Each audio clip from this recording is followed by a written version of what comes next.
अब निकाय की बारी। कांग्रेस ने तय किए प्रत्याशी, बीजेपी की भी अपनी तैयारी। किसकी रणनीति किस पर पड़ेगी भारी? निकाय चुनाव का बिगुल बज चुका है और कांग्रेस ने 6 शहरों से उम्मीदवार लगभग तय कर दिए हैं। यानी उम्मीदवारों के चयन में कांग्रेस बाजी मारती दिख रही है, या यूं कह लीजिए कांग्रेस ये दिखाने की कोशिश में है कि वो बीजेपी से तैयारियों के मामले में आगे है, ताकि बीजेपी पर मनोवैज्ञानिक दबाव बनाया जा सके। दरअसल 2023 विधानसभा चुनाव से पहले निकाय चुनाव अपनी ताकत को परखने का बड़ा मौका है। ऐसे में कांग्रेस हर हाल में निकाय में बेहतर प्रदर्शन करना चाहेगी। कांग्रेस मेयर प्रत्याशियों के लिए विधायकों और सांसदों को मौका देने की घोषणा पहले ही कर चुकी है। इंदौर नगर निगम के लिए विधायक संजय शुक्ला का नाम फाइनल है, तो जैन से तराना विधायक महेश परमार के नाम पर मुहर लगना तय है। जाहिर है उम्मीदवार चयन में जीत की उम्मीद ही सबसे बड़ा आधार होगा। हमारा विनर कैंडिडेट होगा। सिर्फ चुनाव लड़ाना है इसलिए कांग्रेस पार्टी चुनाव नहीं लड़ाएगी। भारतीय जनता पार्टी को शिकस्त देना हमारा उद्देश्य है, और चूंकि यह चुनाव 2023 के विधानसभा का सेमीफाइनल माना जा रहा है, तो हम एक एक कदम फूंक कर रखेंगे। और जिन नामों का आपने जिक्र किया है, वे नाम कांग्रेस की रिपोर्ट के अनुसार न केवल विनर कैंडिडेट है, बल्कि बहुत अच्छे कैंडिडेट साबित होंगे। भले ही कांग्रेस ने निकाय चुनाव के लिए उम्मीदवारों की लिस्ट तैयार कर ली हो, लेकिन बीजेपी की लाइन भी क्लियर है। मध्य प्रदेश दौरे पर आए बीजेपी के राष्ट्रीय अध्यक्ष जेपी नड्डा ने निकाय चुनाव से लेकर 2023 के लिए कार्यकर्ताओं को जीत का मंत्र दिया। साथ ही परिवारवाद समेत कई मुद्दों पर असमंजस भी दूर किया। इधर सीएम शिवराज ने भी विधायकों समेत पार्टी के सीनियर नेताओं को निकाय चुनाव का महत्व खास अंदाज में समझा दिया। एक बात याद रखना, अगर नगर निगम, नगर पालिका, नगर पंचायत में हमारे अध्यक्ष और मेयर नहीं बैठे तो विधायकों को वह मंच पे बुलाने वाला भी कोई नहीं रहेगा, ये याद रख लेना। पूरा फोकस चुनाव पर करेंगे, समन्वय और तालमेल बना के जनता को साथ लेके हर नगर पंचायत, नगर पालिका, नगर निगम, हर वार्ड में और हर पंचायत में भारतीय जनता पार्टी को जिताएंगे, उसमें कोई कसर नहीं छोड़ेंगे। दरअसल कांग्रेस पर ये सवाल उठते रहे हैं कि चुनावी तैयारियों के मामले में वो बीजेपी से 2 कदम पीछे ही रहती है। लेकिन अब जानकारों का मानना है कि कांग्रेस पिछले कुछ महीने से काफी एक्टिव दिख रही है। हालांकि बीजेपी की रणनीति के आगे वो कितना टिक पाएगी, इस पर सबकी नजरें होंगी। नमस्कार, मैं हूं शरद द्विवेदी और आज का हमारा मुद्दा है लोकल इलेक्शन। बड़ा सिलेक्शन, वाकई बड़ा सिलेक्शन है साहब, और दोनों ही पार्टियों ने तय कर लिया है कि इस बार के इलेक्शन में बड़ी भूमिका होगी उन इलेक्टेड रिप्रेजेंटेटिव की जिनको आप विधायक और सांसद कहते हैं। बात बिल्कुल ठीक है, आप अपनी विधानसभा की नुमाइंदगी करते हैं जिसमें नगर निगम भी आती है और नगर पालिका की सीमाएं भी आती हैं, पंचायतें भी आती हैं। तो आपकी ये जिम्मेदारी, जवाबदेही तो ज़रूर बनती है कि आप एक बड़े फलक के नेता हैं, आप विधायक हैं, आप सांसद हैं, तो आपकी ये जिम्मेदारी है कि आप वहाँ से अपनी अपनी पार्टी के कैंडिडेट्स के लिए पसीना ही न बहाएं, बल्कि उन्हें जिता कर लाएं। कमलनाथ जी ने जहाँ इस इलेक्शन में, चाहे वो निकाय इलेक्शन हो, निकाय इलेक्शन ही की हम बात करें, क्योंकि नगर निगमों में बीजेपी का डोमिनेशन है और बीजेपी चाहती है कि वो यहाँ फिर से अपना दबदबा बरकरार रखे, और वहीं कांग्रेस की कोशिश है कि वो कहीं ना कहीं सेंध लगाकर बीजेपी को एक बड़ा झटका दे। और यही वजह है कि शिवराज जी भी ये कहते नज़र आते हैं कि याद रखना, अगर मेयर और अध्यक्ष नहीं जिता पाए तो कोई मंच पर बुलाकर बिठाने के लिए कहने वाला नहीं होगा। कड़वी सच्चाई भी सामने रखी जा रही है। वहीं कमलनाथ जी की जो लिस्ट हमें सामने नज़र आ रही है, करीब करीब 6 या उससे कुछ अधिक ही प्रत्याशियों की, उसमें विधायकों के चेहरे भी शामिल हैं। और ये बताता है कि कमलनाथ जी भी ये चाहते हैं कि भैया आप विधायक हो तो आप पार्टी के ऐसे खेवनहार भी बनो जो कम से कम निकाय चुनाव में भी पार्टी के लिए एक मजबूत टक्कर बीजेपी को और उसके संगठन को आप दे सकें। किस तरह की ये रणनीति है, कितनी कामयाबी इसमें मिलेगी, ये तो वक्त बताएगा, लेकिन है ये महत्वपूर्ण डिसीजन दोनों ही पार्टियों का, और इसीलिए दोनों ही पार्टियां लोकल इलेक्शन में बड़े सिलेक्शन की तरफ भी बढ़ने से हिचकिचा नहीं रही हैं। बीजेपी जहां जिम्मेदारी और जवाबदेही सुनिश्चित करने की बात कर रही है, तो कांग्रेस तो ये कह रही है कि भैया आप जब विधायक हो तो ये निकाय में भी जरा मेयर बन के दिखा दो, आनंद आ जाएगा। आज इसी पर हम बात करेंगे। जो मेहमान हमारे साथ हैं उनसे मिल लीजिए। हमारे साथ भोपाल स्टूडियो में मेरे साथ हैं अवनीश बुंदेला जी, कांग्रेस के युवा नेता प्रवक्ता, बहुत स्वागत है। उमेश शर्मा जी हमारे साथ हैं, प्रवक्ता बीजेपी के इंदौर से, उनका मैं बहुत स्वागत करता हूं। और जय नागड़ा जी हैं, वरिष्ठ पत्रकार, राजनीतिक विश्लेषक, उनका भी मैं बहुत स्वागत करता हूं। जय जी, पहली टिप्पणी आपकी। लोकल इलेक्शन बड़ा सिलेक्शन, दोनों ही पार्टियों का जिम्मा इस बार दिख रहा है हमको कि वो दोनों ही पार्टियां ये बात कह रही हैं कि आप विधायक और सांसद जो हैं अपनी अधिक से अधिक भागीदारी सुनिश्चित करें। कैसे देखते हैं आप इस डिसीजन को? जी, निश्चित रूप से मुझे लगता है कि जो दोनों पार्टियों ने इसके लिए प्रतिष्ठा का प्रश्न बनाया, और जैसा आप कह रहे हैं कि सत्ता का सेमीफाइनल से सत्ता का क्वार्टर फाइनल, तो कहीं ना कहीं हम जो बात करते हैं ये पार्टियों के हाईकमान पर भी ये कहीं ना कहीं हावी है। उन्हें लगता है कि हम स्थानीय निकाय में यदि जीतेंगे और उसके लिए जो भी करना पड़े, मतलब जो यदि आपको विधायक या सांसद को भी हमको महापौर का चुनाव लड़ाना है तो हम उसके लिए तैयार हैं।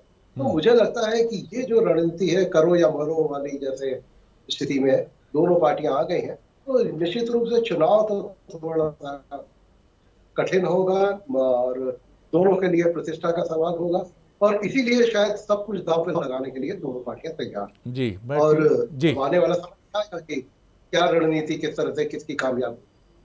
जी, मैं टीम से गुजारिश करूंगा जरा टेक्निकल टीम देख ले, कुछ ऑडियो हमें और स्पष्ट मिल सकता है जय नागड़ा जी का।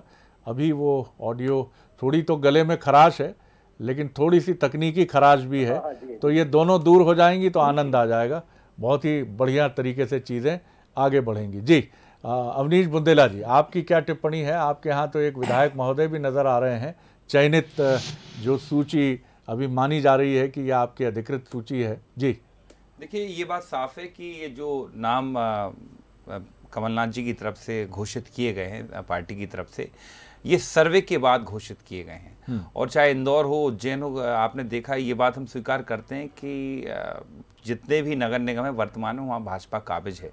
तो ये जो चुनाव है ये शरद जी बड़े महत्वपूर्ण हैं कई मामलों में, क्योंकि आप देखें स्मार्ट सिटी का सपना दिखाया मोदी सरकार ने, भाजपा ने, लेकिन आज देखें आज 8 साल में कोई भी एक स्मार्ट सिटी बन नहीं पाई है, बल्कि उसकी कई विसंगतियां जरूर शुरू हो गई। आप भोपाल की ही अगर मैं बात करूं, अपने स्टूडियो से थोड़ी दूर की अगर बात करूं, तो जब ये लेकर तो आपके मुद्दे इलेक्शन में होंगे ही सर, आप अपनी ताकत की बात करिए। मैं आपकी ताकत क्या है? क्या विधायक आप उतार रहे हैं तो बिल्कुल एक आप ये मान रहे हैं कि एक जाहिर तौर पर मान ही रहे होंगे एक अच्छी रणनीति है। इंदौर की अगर मैं बात करूं, इंदौर के जो विधायक संजय शुक्ला जी हैं, कोरोना काल में उन्होंने इतना काम किया है कि जहां सरकार नहीं पहुंच पाई, जहां सरकार के नुमाइंदे नहीं पहुंच पाए, जहां अधिकारी नहीं पहुंच पाए, उन्होंने खुद काम किया। उन्होंने खुद अपने पॉकेट से, अपनी निधि से बहुत सारा काम किया, जनता को कोविड काल में बहुत सहायता की।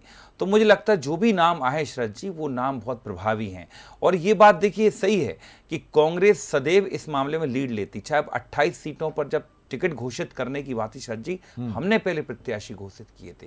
अगर आप दमोह की बात करें तो हमने पहले प्रत्याशी घोषित किए थे। तो भाजपा में एक बात तो बताऊं, भाजपा में इन चुनावों को लेकर शरद जी इतना घमासान है कि खुद इनके राष्ट्रीय अध्यक्ष को आगे क्लियर करना पड़ा, कि लाइन खींचनी पड़ी कि नेता पुत्रों को टिकट नहीं दिए जाएंगे जो जिनके पिता वर्तमान में किसी पद पर है, राजनीतिक विधायक या सांसद हैं। मतलब इनके यहाँ इतना ज़्यादा प्रेशर है अंदरूनी, जिसको कहते हैं प्रेशर या सिर्फ फुटअल भी कहें शरद जी, कि इसका कारण है कि इनके राष्ट्रीय अध्यक्ष को कि वो स्थिति ऐसी कि कई नाम ऐसे हैं सीनियर विधायकों के, सीनियर मंत्रियों के शिवराज सरकार में, शायद सिंधिया जी समर्थक हों, सिंधिया जी के मंत्री हों, कि जिनके लिए शिवराज जी या बीडी शर्मा जी की ना करने की हिम्मत नहीं होती है। तो उन्होंने क्या किया, बड़े साहब को बुलाकर उनसे एक लकीर खिंचवा ली और अपने आप को सेव करके साहब हमारी बुराई ना हो, ये तो भैया नड्डा साहब का। ये उसी तरह का शरद जी कि जब शिवराज जी ने कहा था कि 75 या 70 के पार का जो व्यक्ति है तो वो मंत्री नहीं रहेगा, तो बाबूलाल गौर जी की कुर्बानी दे दी थी, मतलब उनको मंत्री पद से हटा दिया था। उसके बाद बाबूलाल गौर जी भी बड़े ही जीवट नेता थे, अब स्वर्गीय हो गए, तो उन्होंने अमित शाह जी से पूछ लिया। अमित शाह जी ने कह दिया कि साहब, मोदी जी ने कह दिया कि साहब मैंने इस तरह का कोई नियम नहीं बनाया। तो ये है, मुझे लगता है यही रार इस बार भी है कि शिवराज जी को मजबूरी में नड्डा साहब को बुलाकर एक लकीर खिंचवानी पड़ी। बिल्कुल, लेकिन आपकी अपनी ताकत ही चुनाव में वो असर दिखाएगी जिस असर की अपेक्षा आप कर रहे हैं। अपने प्रतिद्वंदी में चाहे बीजेपी आपकी कमज़ोरियां देख ले या आप उनकी तथाकथित कमज़ोरियों को देख लें, दोनों एक दूसरे की तथाकथित कमज़ोरियों को देख लें, उससे नतीजों पर कितना फ़र्क पड़ेगा इसको लेकर तो मैं नहीं कह सकता, लेकिन अगर आपकी ताकत बढ़ती है तो इससे आपको बहुत फ़र्क पड़ेगा। और ये सही बात है कि आपने पहले चयन की प्रक्रिया को हमेशा हमने देखा, बीते 3-3.5 वर्षों में कमलनाथ जी ने ये होमवर्क तो अच्छा किया है, लेकिन ये होमवर्क कितना कारगर और कितना असरदार है, बीजेपी ने अपनी रणनीति से उसको बार बार हमेशा अपने मजबूत संगठन कवच से पीछे धकेला है। उमेश जी, आप किस तरह देखते हैं कि इस बार इलेक्शन भले ही नगरीय निकायों का है, लेकिन सिलेक्शन बड़े नेताओं का है कि भैया आपकी प्रतिष्ठा दांव पर है, आपको पूरी तरह। शिवराज जी ने तो बहुत साफ कह दिया, कोई मंच पर बिठाने वाला नहीं होगा अगर मेयर और महानगर पालिका अध्यक्ष को जिता नहीं पाए आप तो। जी जी जी जी जी। शरद जी, अवनीश जी से जो आपने प्रश्न करा था, मैं उसका एक उत्तर अपनी ओर से दे देता हूं। जी, हमारी अपनी महाभारत है शरद जी, और हम अपनी महाभारत की रणनीति अपने हिसाब से तय करते हैं। हम इस बात की भी चिंता कर रहे हैं कि दुर्योधन की जंघा पर प्रहार करना चाहिए, इस बात की चिंता करें क्योंकि कमजोर जंघा है, पर इस बात का भी चिंतन पर्याप्त कर रहे हैं कि भीम की गदा में भी मजबूती चाहिए। केवल दुर्योधन की जंघा कमजोर होने से और भीम की गदा मजबूत नहीं होगी तो परिणाम ठीक नहीं आएगा, एक तो ये बात है। और जहां तक अवनीश भाई कह रहे थे लाइन खींचने की बात नड्डा जी से, तो लाइन तो चिंतन शिविर में जयपुर में भी खींची गई थी कि एक व्यक्ति एक पद का पालन किया जाना चाहिए। अब एक व्यक्ति एक पद का ये पालन हवाई हो गया है। अब आप विधायकों को महापौर का चुनाव लड़वा रहे हैं। अब भारतीय जनता पार्टी की बात, हम अपने रनिंग ट्रेन के ऊपर जिन धावकों को उतार रहे हैं, वो धावक जो हमारे हैं वो इतनी चपलता की गतिशीलता रखते हैं कि हमको लगता है कि हमको विधायकों और सांसदों को लड़ाने की आवश्यकता नहीं है। हमने तय कर लिया है कि यह बैटल रेस है, और बैटल रेस के अंदर अगर एक शुरुआत में सांसद दौड़ रहे हैं, फिर वो विधायक को बैटल दे रहे हैं, विधायक आगे दौड़े, मंत्री को बैटल थमा दी, और आखिरी में अगर उस बैटल को लेकर कोई जाएगा तो जो हमारा महापौर का उम्मीदवार होगा वो जाएगा। वो विधायक नहीं है, वो सांसद नहीं है, पर वो बैटल रेस में जीतेगा क्योंकि उसके साथ पीछे दौड़ने वाले जो हैं वो सांसद दौड़ रहे हैं, वो विधायक दौड़ रहे हैं, वो मंत्री दौड़ रहे हैं। और शिवराज जी ने कहा कि आपको दौड़ना पड़ेगा, क्योंकि जब ये बैटल रेस में आगे खड़ा महापौर इनाम लेने मंच पे जाएगा तो थैंक यू वेरी मच आपके लिए भी बोलेगा, आपका भी सम्मान बढ़ेगा। तो ये हमारी अपनी एक नीति है, एक बात। और दूसरा शरद जी, हम जो स्थानीय निकाय के चुनाव को लड़ रहे हैं, हमारे लिए ये लक्ष्य बड़ा है। हमने इन 16 नगर निगमों के अंदर जो अपना विकास की एफडी जनता के दिलों में करा रखी है, उस एफडी का हमें लग रहा है कि वापस ब्याज का भुगतान जनता करेगी। और जो हमारे सुव्यवस्थित शहरों का निर्माण करने की संकल्पना केंद्र की है, वो केंद्र की संकल्पना कब पूरी होगी कि जब हमारे पास एक सुयोग्य महापौर होगा। अब आखिरी बात शरद जी, कि कांग्रेस पार्टी ने प्रत्याशी पहले घोषित कर दिए। जिन अभिभावकों के बच्चे थोड़े से कमजोर होते हैं और अयोग्य होते हैं, तो उनको जल्दी विवाह की चिंता सताती है कि बहुरानी घर में आ जाएगी तो ये जो है ये थोड़ा सा ठीक ठाक हो जाएगा, इसके ढंग लक्षण ठीक नहीं है तो ठीक ठाक हो जाएगा। तो आपने 6 महीने पहले घोषित कर दिया, उससे हमको कोई फर्क और अंतर पड़ने वाला नहीं है। समय आने पर भारतीय जनता पार्टी की जो हमारी चुनाव समिति है मध्य प्रदेश की, वो महापौरों के नाम पर सील सिक्के लगाएगी, और जो हमारी संभाग की कमेटी अनुशंसित करेगी उन सारे नामों पर विचार होगा। बोलिए अवनीश जी, जल्दी से। सबसे पहले सर मैं इनको क्लियर कर दूं, सर कौरव संख्या में ज्यादा थे। जो उन्होंने दुर्योधन महाभारत का उदाहरण दिया, तो संख्या में कौन ज्यादा है शरद जी? हम नहीं है, ये ज्यादा है। मतलब कौरव ये है, हम तो पांडव हैं, हम सत्य के साथ हैं, हमने लूट नहीं मचाई। और दूसरी बात शरद जी, जो अभी ये कह रहे थे कि एक पद एक वो, तो इसके ऊपर ऐसा शरद जी, हमारे पूर्व मुख्यमंत्री हमारे अध्यक्ष माननीय कमलनाथ जी ने सबसे पहले ये नजीर पेश की एक पद छोड़ के, और उन्हें स्पष्ट कहा अगर कोई विधायक चुनाव जीतता है तो ठीक है, देखेंगे विधायक पद से इस्तीफा देगा। तो और ये संविधान में व्यवस्था भी शरद जी, तो इसके लिए भाजपा को चिंतित नहीं होना चाहिए। अनुमति दें तो एक छोटा सा मेरी गुजारिश है, मैं इसको लोकतंत्र के पांडव के तौर पर ही देखता हूं, पक्ष और प्रतिपक्ष दोनों को। इसमें यह है कि जो और अधिक मन भाता है जनता के, वो पांडव सत्ता शिखर तक पहुंच जाता है। लेकिन आप दोनों में न कोई कौरव है, कौरव तो मैं बिल्कुल नहीं कहूंगा, क्योंकि दोनों का नकारात्मक पक्ष नहीं। आपका काम है जनता के मन भाने की चेष्टा। बोल दीजिए जी जी जी जी जी, तो ये एक महत्वपूर्ण चीज है। तो मुझे शरद जी कर्ण अर्जुन बोल दीजिए ना, दोनों को कुंती पुत्र मान लीजिए। चलिए, ये इसके लिए आप स्वतंत्र हैं, और आपका इसका जो आपका विद्वता का कर्ण बड़े थे, कर्ण तो वही हैं। कर्ण किसके साथ तो थे? आपने मान लिया क्या कि कर्ण है? कर्ण बड़े थे, किसके साथ थे? जी, सत्य के साथ नहीं थे। जी जी जी। चलिए, इसका फैसला जनता पर छोड़ दीजिए, क्योंकि लोकतंत्र में कृष्ण जनता ही है। एक ऐसा कृष्ण है जो जानती है कि किस पक्ष के साथ उसको खड़ा होना है, पक्ष के साथ या प्रतिपक्ष के साथ, और ये कृष्ण बहुत चतुराई से अपना निर्णय करता है।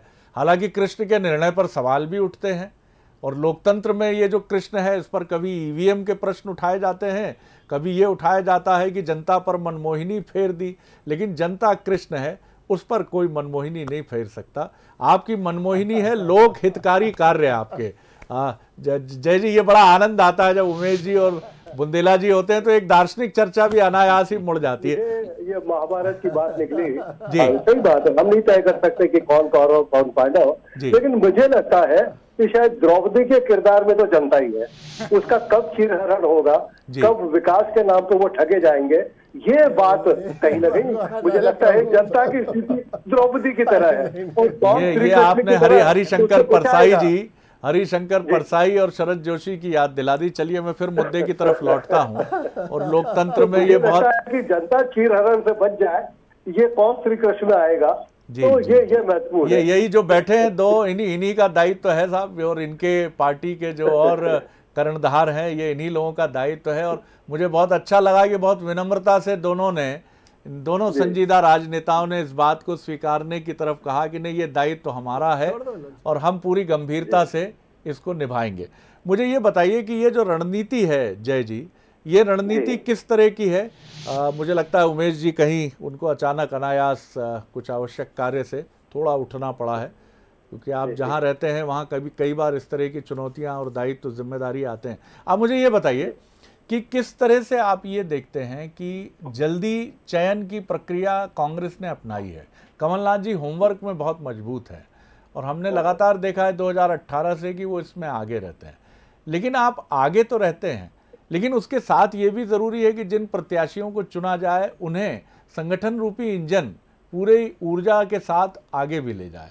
यहाँ बीजेपी भारी पड़ती है। ऐसा नहीं है कि बीजेपी प्रत्याशी चयन में कहीं पीछे होती है, वो थोड़ा समय लेती है, लेकिन चीज़ों को बहुत व्यवस्थित रूप से, और जैसा शिवराज जी ने एक मनोवैज्ञानिक प्रेशर भी डाला है चयनित विधायकों पर कि भैया आप जिताकर भी आपको लाना है, इसे आप किस तरह देखते हैं?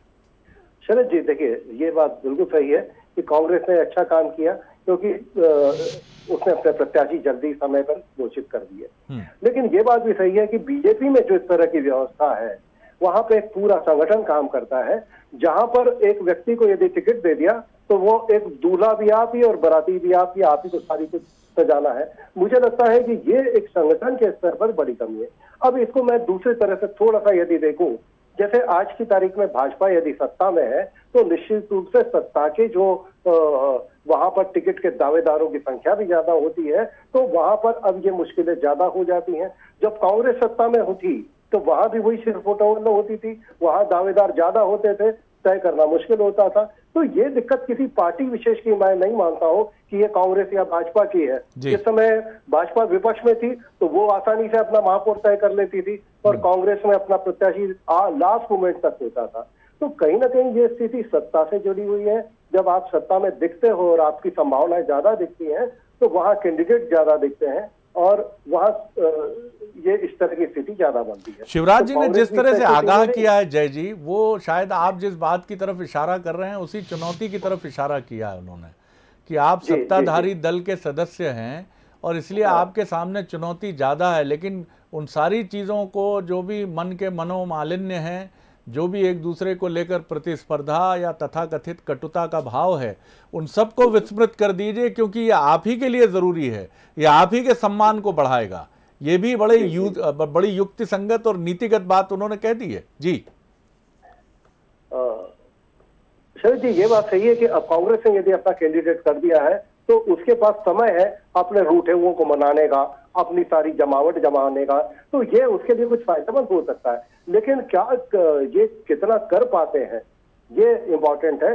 और ये बात भी सही है कि स्थानीय निकायों में आपको शायद मोदी और शिवराज जी का चेहरा उतना काम नहीं आए, क्योंकि स्थानीय मुद्दे अलग होते हैं, स्थानीय तकलीफें अलग होती हैं, तो वहां पर आपको स्थानीय चेहरा अलग चाहिए। इसी पे एक सवाल है मेरा, आपने जो बड़ी महत्वपूर्ण बात कही, देखिए इधर हमने देखा कि विधानसभा चुनाव में भी प्रधानमंत्री का चेहरा बहुत महत्वपूर्ण हो गया है, और ये बीजेपी में ये बात भी कही जा रही है कि अब ये बात सभी कहते हैं कि अब चुनाव चेहरों का ही चुनाव हो गया है।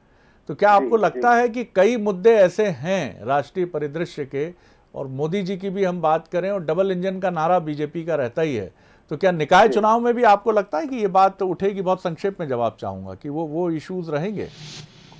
निश्चित रूप से बीजेपी यदि इसको बनाने की कोशिश करेगी, क्योंकि उसके पास ऐसे चेहरे हैं और उसके पास जिस तरह की विचारधारा है, यदि वह उस पर केंद्रित करती है तो उसको लाभ में रहती है। लेकिन हम स्थानीय मुद्दों की बात करें तो जहां भी नगर निगमें हैं, अधिकांश नगर निगमों और नगर पालिकाओं पर इस समय बीजेपी के लोग पावर में है, लेकिन वहां स्थानीय समस्याएं भी उतनी ही बड़ी है। बिल्कुल तो बिल्कुल, निश्चित रूप से स्थानीय मुद्दे उनके खिलाफ जाते हैं। बिल्कुल। और ये शहरी क्षेत्रों में तो फिर भी हम मान सकते हैं कि वहाँ चाहे प्रधानमंत्री और शिवराज जी का चेहरा तो बहुत अहम होगा ही, और वो राष्ट्रीय मुद्दे भी शायद वहाँ असर डाल सकते हैं, लेकिन आप स्थानीय मुद्दों पर ही लड़ाई लड़ेंगे क्योंकि वही अहम होंगे। बुंदेला साहब। देखिए सर, सबसे पहले तो मैं स्पष्ट कर दूं कि कांग्रेस पार्टी नगरीय निकाय चुनाव के लिए पूरी तरह से तैयार है, पंचायत चुनाव के लिए। लेकिन हाँ, हम सब ने देखा कि कितना तमाशा हुआ इन चुनाव की घोषणाओं तक, और कितनी परेशानी पैदा हुई जनता को। आज लगभग 7 साल का कार्यकाल होगा, चुनाव नहीं हो पाए। और अभी मैं सुन रहा था कि कमलनाथ जी के, वास्तव में शरद जी, जब से कमलनाथ जी आए हैं तो हम बड़ा अपने आप को आनंदित महसूस करते हैं और गौरवान्वित महसूस करते हैं कि हमको कमलनाथ जी जैसा नेतृत्व मिला। मैं खुद अपने आप में, जब मैं उनसे साक्षात्कार होता शरद जी, तो मैं सही बताऊं मेरे रोंगटे खड़े हो जाते, व्यक्तिगत तौर पर बता रहा हूं मैं। और उनके निर्णय लेने की आप क्षमता देखिए, जो कांग्रेस में जैसे निर्णय शायद मध्य प्रदेश में बहुत कम होते थे कि अगर एनएसयूआई का उनको अध्यक्ष नहीं जमा, उसकी वर्किंग अच्छी नहीं, तो उसने 7 महीने में बदल दिया। महिला कांग्रेस को 6 महीने बदल दिया। इसमें कोई बुराई नहीं है। अगर कोई व्यक्ति ढंग से अपनी सेवा नहीं दे पा रहा है तो उसको आप दूसरा काम दे सकते हैं। हटाना शब्द अलग हो जाता है शरद जी, एक होता है रिप्लेस करना, उसको आप कहीं और। तो ये कमलनाथ जी की खूबी है।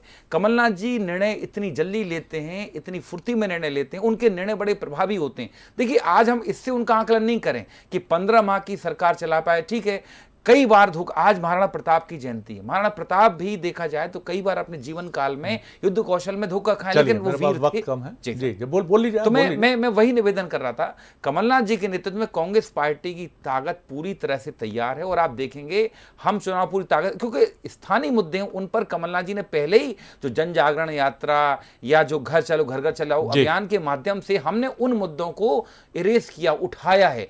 अब कहते ना लोहा गर्म है, अब हथौड़ा मारने की आवश्यकता है, तो वो हथौड़ा माननीय कमलनाथ जी के नेतृत्व में कांग्रेस पार्टी मारने जा रही है। अवनीश जी का कहना है कि बहुत तेज फैसले करना कमलनाथ जी की ताकत है, लेकिन राजनीति में एक और ताकत होती है, अनिर्णय भी एक बहुत बड़ा निर्णय माना जाता है राजनीति में, और यही वजह है कि कई बड़े बड़े फैसले अनिर्णय की गर्भ में महीनों और बरसों तक पड़े रहते हैं। उमेश जी, आप किस तरह देखते हैं? अगर इन्होंने अपनी एक ताकत, अपने लीडर की ताकत का बहुत प्रभावी ढंग से विश्लेषण करने का प्रयास किया है, और एक युवा नेता के नाते ये बड़े उससे बहुत गहरे प्रभावित भी हैं और मंत्रमुग्ध भी हैं। जाहिर तौर पर अपने नेतृत्व से ये प्रभावित होने का एक हुनर अगर कार्यकर्ता में और पार्टी के सिपाहियों में होता है तो वो बहुत फ़ायदा ही करता है। आपके यहाँ शिवराज जी भी एक बहुत ही एक ऐसी लीडरशिप है उनके पास जिसकी कांग्रेस अभी तक काट ढूंढ ही रही है। आप किस तरह देखते हैं अपनी ताकत को, अपने लीडरशिप की ताकत को? जी उमेश जी, संक्षेप में, वक्त कम है मेरे पास, तो आपके पास रफली 30-35 सेकेंड आंसर। जी जी जी जी जी। नहीं कोई बात नहीं, मैं अवनीश जी की इस बात से सहमत हूँ और उनको धन्यवाद भी करता हूँ, और बहुत उदार मन से धन्यवाद करता हूँ। अपने नेतृत्व के प्रति आस्था होना चाहिए और पार्टी की नीति के प्रति कार्यकर्ता की प्रतिबद्धता होना चाहिए, उनको उसके लिए धन्यवाद। और मुझे लगता है शरद जी के नेतृत्व का अभाव तो भारतीय जनता पार्टी के पास भी नहीं है, और हम ये जो स्थानीय निकाय का चुनाव है ये शिवराज सिंह चौहान जी के चमकदार चेहरे के आधार पर और बीडी शर्मा के संगठनात्मक क्षमता के आधार पर लड़ेंगे। जी जी, बिल्कुल ठीक कहा आपने। ये दोनों चेहरे जो आपके हैं, जिनके लिए खुद आपके राष्ट्रीय अध्यक्ष जेपी नड्डा जी कह गए हैं कि बार बार ये सवाल क्यों उछालने की कोशिश होती है कि नेतृत्व किसका होगा। हमारे पास बहुत मजबूत नेतृत्व है और किसी को भी नहीं है, जैसा एक शेर कहता है कि जिन्हें शक हो वो करें और खुदाओं की तलाश, हम तो इस शख्स को दुनिया का खुदा कहते हैं। कुछ इसी अंदाज में उन्होंने जवाब दिया है कि बार बार पेड़ को उखाड़ कर उसकी जड़ें थोड़ी देखी जाती हैं। कह दिया यही हमारे लीडर हैं, इन्हीं के नेतृत्व में चुनाव होगा, आप बार बार ये सवाल क्यों करते हैं? जय जी, एक कंक्लूडिंग रिमार्क 15 सेकंड में आपका। जी जय जी। जी नहीं, मुझे लगता है कि इसमें कोई दो राय नहीं कि जैसा कि आपने कहा कि कमलनाथ जी में एक अच्छी प्रशासनिक क्षमता है और बीजेपी में इस समय शिवराज जी जैसा एक बहुत संवेदनशील मुख्यमंत्री के रूप में और आम आदमी से वो जिस तरह से जुड़ जाते हैं वो प्रभावित करते हैं। तो दोनों के नेतृत्व में इस समय कमी नहीं है। बात यह है कि स्थानीय तौर पर जो कार्यकर्ता है वो किस तरह अपनी भूमिका निभाता है, सारा खेल उस पर निर्भर करेगा। स्थानीय समस्याओं को किस तरह से समाधान खोजा जाता है, मुझे लगता है कि इस पर बिल्कुल बिल्कुल बिल्कुल। और यही एक बड़ा बहुत बड़ा इस चुनाव में दिलचस्प पहलू है कि दोनों ही नेता बहुत अनुभवी हैं, दोनों ही पार्टियों को नेतृत्व देने वाले, और दोनों में कुछ समानताएं भी बड़ी अद्भुत हैं। दोनों बढ़ चढ़कर दावे करने से बचते हैं और दोनों अपनी पार्टी की ताकत को भी समझते हैं और चुनौतियों को भी समझते हैं। कमलनाथ जी इसीलिए अधिकांश समय वो अपनी पार्टी की संगठनात्मक गतिविधियों को और निर्णय लेने में लगाते हैं, और कुछ यही कोशिश शिवराज जी की रहती है पूरे समय। जिस तरह से वो मेहनत करते हैं, उनको लगता है कि मुझे ये नहीं देखना है कि और कितने लोग कितना परिश्रम कर रहे हैं, सबसे बड़ा मुखिया मैं हूं, मेरी जिम्मेदारी है सुबह 6 बजे मीटिंग लेने से लेके रात 12, 1, 2 बजे तक काम करना मेरी नियति है और यही मेरा संकल्प है और इसका कोई विकल्प नहीं है। इसलिए टक्कर बड़ी ज़बरदस्त होगी सर, क्योंकि दोनों ही पार्टियों के नेता में कोई भुलावे में नहीं है, कोई मुगालते में नहीं है, और सब ये समझ रहे हैं कि इन दोनों की लीडरशिप में चुनाव तो दिलचस्प होंगे और सबकी निगाहें होंगी खासतौर पर महापौर के चुनाव पर कि वहाँ बीजेपी अपना एक क्षत्र नेतृत्व बरकरार रखती है या कांग्रेस उसमें कुछ कहीं कहीं सेंध लगाने में कामयाब होती। बहुत शुक्रिया अवनीश जी, बहुत शुक्रिया उमेश जी, बहुत धन्यवाद जय जी। आगे देखिए छत्तीसगढ़ आज का मुद्दा, राज्यसभा का रण, हरियाणा टू छत्तीसगढ़। नमस्कार।